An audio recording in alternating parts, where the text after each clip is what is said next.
नमस्कार, आप देख रहे हैं खोज इंडिया हरियाणा स्पेशल में हमारी खास पेशकश टिकट का हकदार। मैं हूं आपके साथ मुमताज खान। हरियाणा में किसी भी दिन विधानसभा चुनाव का ऐलान हो सकता है और इसी के चलते तमाम राजनीतिक दलों ने अपनी अपनी मौजूदगी दर्ज कराने में होड़ लगा रखी है। किसी न किसी बहाने से सभी पार्टियां और नेता रोज चर्चाओं में बने रहने की कोई कसर बाकी नहीं छोड़ रहे। लेकिन इस सब के बीच एक अहम मसला है जिस पर सभी पार्टियां गंभीरता और गहराई से मंथन कर रही हैं, और वो ये कि सूबे में सभी पार्टियां सबसे बेहतर उम्मीदवार के साथ चुनावी मैदान में उतरना चाहती हैं। लिहाजा टिकट के दावेदारों को अलग अलग कसौटी पर कसने की कवायद इन दिनों जोरों पर है। सभी पार्टियां संजीदगी से इसी जोर आजमाइश में फंसी हैं कि कौन से हलके से कौन से उम्मीदवार को चुनावी मैदान में उतारा जाए कि जीत पक्की हो जाए। बहरहाल पार्टियों की चिंताएं अपनी जगह हैं, लेकिन इसी सिलसिले में हमने जनता का मूड और मिजाज जानना जरूरी समझा और कोशिश की ये समझने की कि उनके नजरिए में कौन है सबसे बेहतर टिकट का हकदार। तो अपने इस खास कार्यक्रम में अपने सर्वे के जरिए हम कर रहे हैं खुलासा कि किस विधानसभा में कौन है जनता का सबसे चहेता टिकट का हकदार, और साथ ही सूबे की सियासत के हर अहम पहलू का भी हम करेंगे बारीकी से विश्लेषण और उस पर करेंगे गहरी से गहरी चर्चा। और इस अहम जिम्मेवारी को निभाने के लिए मेरे साथ स्टूडियो मौजूद हैं हमेशा की तरह तीन खास मेहमान। आइए आपकी मुलाकात कराते हैं।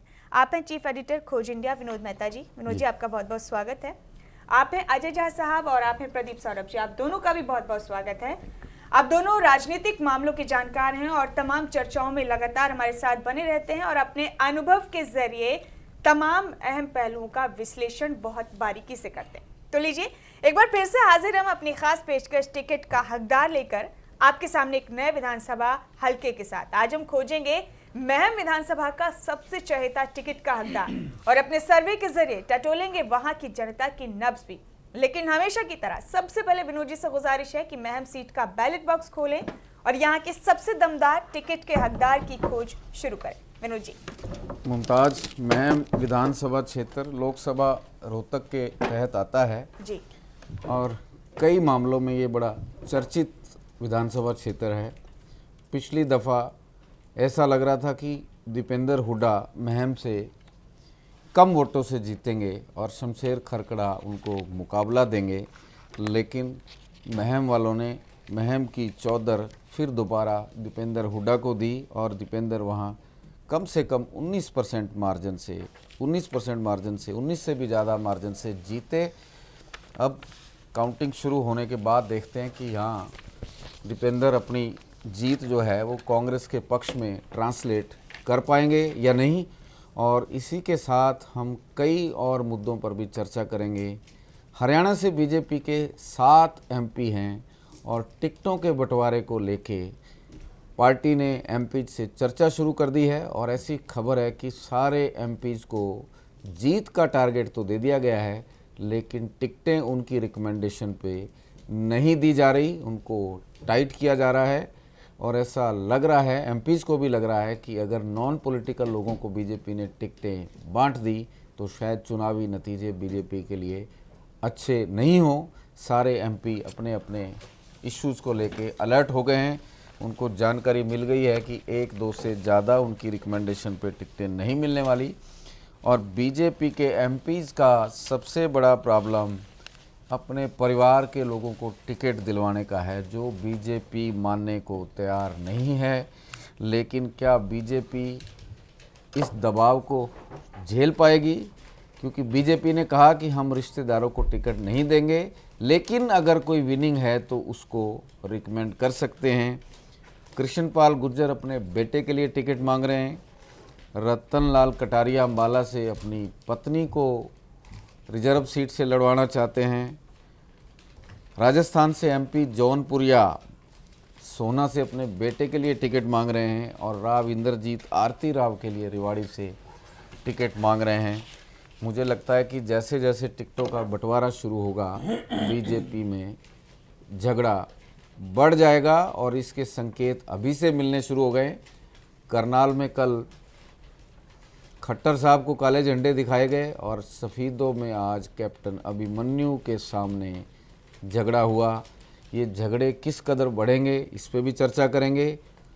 और कुलदीप से गठबंधन टूटने के बाद बीजेपी डैमेज कंट्रोल में लगी है।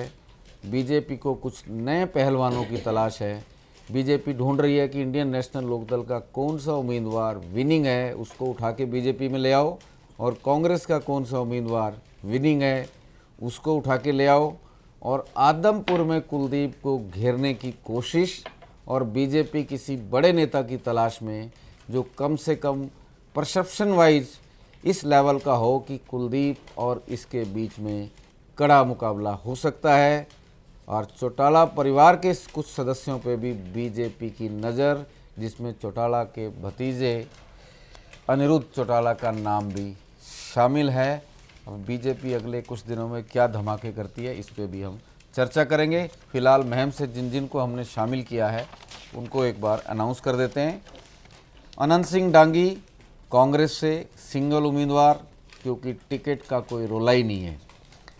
बलवीर बाली पहलवान का नाम हमने INLD से डाला है, मगर उनके खिलाफ उनको सज़ा हो चुकी है, कोर्ट केस चल रहा है, शायद उनको टिकट नहीं दी जाए। सुरेंद्र दलाल INLD, Satish फरमाना INLD, Satish Rathi INLD और सुनील गोयत INLD, राजबीर सामन INLD। काफ़ी सारे महम जाट बोले इलाका है, काफ़ी सारे लोग INLD की टिकट मांग रहे हैं। जगपाल पहलवान INLD और वेद प्रकाश भारन INLD। शमशेर सिंह खरकड़ा लोकसभा चुनाव INLD की टिकट पे लड़े थे, पर वो INLD से नाराज़ होकर बीजेपी में चले गए, और उनका नाराज़ होने का रीज़न भी काफ़ी जायज़ था। अब उनको बीजेपी से वो टिकट मांग रहे हैं। हालांकि बीजेपी में माना ये जाता है कि वो ही स्ट्रॉन्ग दावेदार हैं, परंतु एक युवा सौरभ फरमाना भी हेमा मालिनी जी के थ्रू उनके कोई व्यक्तिगत रिलेशन हैं, टिकट पाने की कोशिश कर रहे हैं और हल्के में काम भी कर रहे हैं, तो उनका नाम भी डाला गया है। बलराज कुंडू बीजेपी, ये सब नाम है मुमताज जी।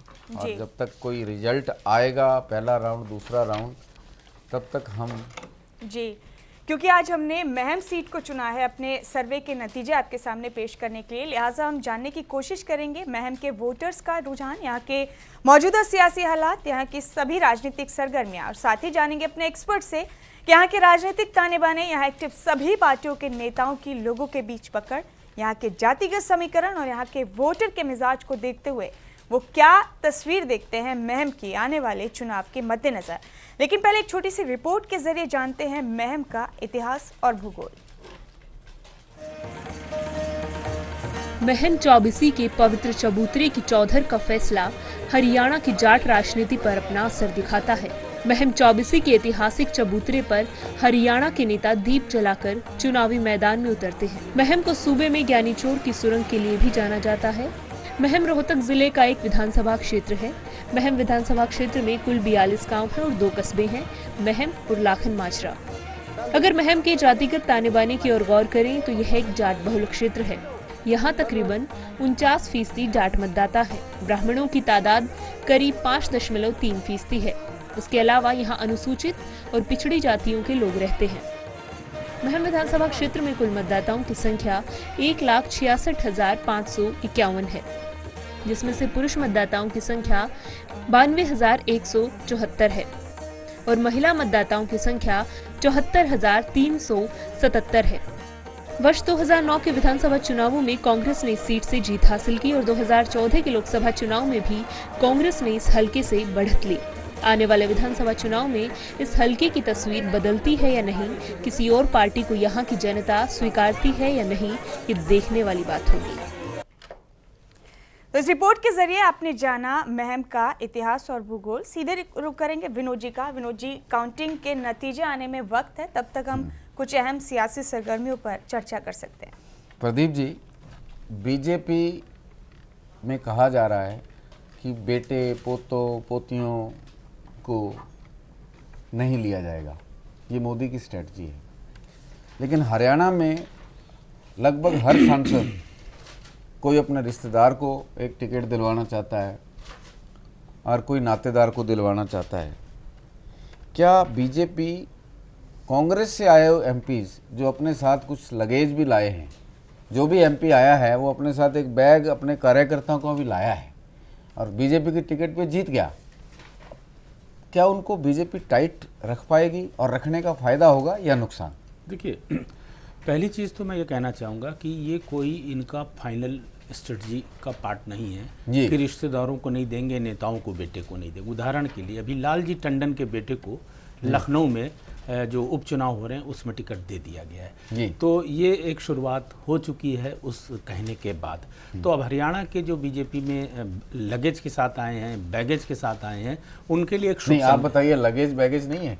नहीं, ऑब्वियसली मान लीजिए राव इंद्रजीत हैं, इंसाफ मंच था उनका, बहुत सारे लोगों को साथ लेके आए और वो सब इंसाफ मंच बना इसलिए था, सब उनके सब लोग विधानसभा चुनाव लड़ना चाहते थे। बिल्कुल। राव ने कहा चलो बीजेपी में उनकी बेटी है, उनकी बेटी इस सूची में सबसे ऊपर है। तो क्या, तो मैं यही कहना चाहता हूं कि जब ये लालजी टंडन के बेटे को टिकट मिल गया तो ये जो दिख रहा था बंद दरवाज़ा, वो दरवाज़ा अब खुलता दिख रहा है। और बीजेपी जिस तरह की रणनीति कम से कम हरियाणा के लिए बना रही है, जब वो दूसरी पार्टी के जीते हुए उम्मीदवार, टिकट पाए उम्मीदवारों पर भी नज़र गड़ाए हुए है, तो अपने क्या कहते हैं कि बड़े नेताओं के, एमपीओं के रिश्तेदारों के बेटों को वो टिकट क्यों नहीं देगी? और वो जान भी लगा सकते हैं, नहीं देना चाहती है। मैं